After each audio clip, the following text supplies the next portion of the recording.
የምንመጣው ማለት ነው። ከዛ በኋላ የምንይዘው የምንጨብጠው ስናጣ የማንሰራውና በቃ የማናወራው ነገር የለም ማለት ነው። ዛሬ እንግዲህ ከትናንት ሰዓት አካባቢ ላይ ነው አንድ ቪዲዮ ተፖስቷል። ወደ ኋላ እንዳስገባሁላችሁ ማለት ነው። ሳርዬን የማያውቃት የለም። ዱባይ ላይ እንግዲህ ሁላችሁም ታውቃታላችሁ፣ በተለይ ዱባዮች ማለት ነው። እና እህታችን የሞተች የሚባል ቪዲዮ ተሰርቶባታል ማለት ነው። እድሜዋን ረጅም ያደርገው። የሰው ሞት የሰው ክፉ ነገር መሆን የሚያስደስታቸው እጅግ ስግብግቦችና ራስ ወዳዶች ሚዲያ ተጠቃሚዎች አሉ ማለት ነው። በጣም ያሳዝናል፣ በጣም ማለት ነው። ግን እስከ መቼ ነው ሁልጊዜ የሰው ልጅ ራስ ወዳዱ ነው የሚኖረው? ለምን በሰውስ እናማርታለን? ሀቂቃ በጣም ነው እንትን የሚለው የሚከብደው ማለት ነው። በማይመጣ ነገር ይመጣል። ለምንድን እች ልጅ ምን አደረገች?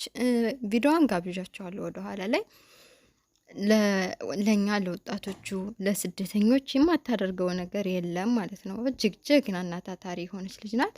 በእሷ ላይ እንግዲህ ሞቷን የምትመኙ ራስ ወዳድ ሆዳሞች ይፋውን ግልጹ ስለምትናገርባችሁ የምታደርጉትን ድርጊት ስለምታውቅባችሁ ተው እያለች ስለምትላችሁ ሚዲያ ላይ ስለምትናገር ብቻ ሀቅን እውነትን ይዛ ስለምትንቀሳቀስ ብቻ ሞቷን የምትመኙ እጅግ እርኩሶች አላችሁ ማለት ነው። ሻለቃ ከዚህም በፊት በሀዩቲ ላይ ሰርተሻል ማለት ነው። የእውነት ይች ልጅ ገብታችሁ ህይወት እንደውም ፔጇን ማዘጋት ነው። እንደዚች አይነቷን ፔጇን ማዘጋት ነው። በጣም ከባድ ነው እንዴ! ለምንድን ነው በሰው ላይ የምናማርተው? አሁን አንቺ ይሄን ብለሽ ስለለቀቅሽ እሷ ሞተች ብለሽ እንደዚህ አድርገሽ ስለለቀቅሽ ምን አይነት ጥቅም ነው የምታገኘው? ፎሎው ለማግኘት ቪው ለማግኘት? ሱብሃንአላህ። ብቻ አላህ ይሄድች፣ ሌላ ምንም አልልም ማለት ነው። አላህ ይመልሰን ካለንበት ሁኔታ ከመከፋፋት ካለንበት ሰይጣናዊ ጉዞ አላህ ይመልሰን። በሰው ላይ ባናማረትና የሰውን ነፍስ ልክኛ እንትን እንዳልናት እኛ ሰርተን እኛ እንደምንጠፈጥፋት አካብደንና ራሳችንን ላቅ አድርገን የምናይ ሰዎች እጅግ አስጠሊታና ራስ ወዳድ ሰዎች አለን ማለት ነው። በቃ እሷን እድሜዋን ረጅም ያድርገው። አንቺ ባትወጃትና አንቺ ጋር ያለውን ግጭት ወይም ደግሞ ሌላ ነገር ቢኖር ግን የሚወዷት የሚንገበገቡላት ቤተሰቦች ይኖሯታል። እናት አለቻት፣ እንደዚህ ጓደኞች አሏት፣ እንደዚህ የሚንሰፈሰፉላት ማለት ነው። ስለዚህ ራስ ወዳድ አንሁን እላለሁኝ። የዛሬው ቪዲዮዬ ይህን ይመስላል።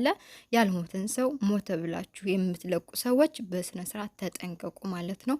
ነገ ጧት በእናንተ ላይ ምን እንደሚመጣ አይታወቅም እና ባታማሩቱ በሰው ላይ። እናንተ ስላላችሁ ሳይሆን ፈጣሪ ስላለ ነው እሷ ሞት የሚመጣው እንጂ በእናንተ እጅብማ ቢሆን ምን ዘማን ገና ድሮ እውነት ተናጋሪ ስለሆነች ብቻ ገና ድሮ ነበር የገደላችኋት ማለት ነው።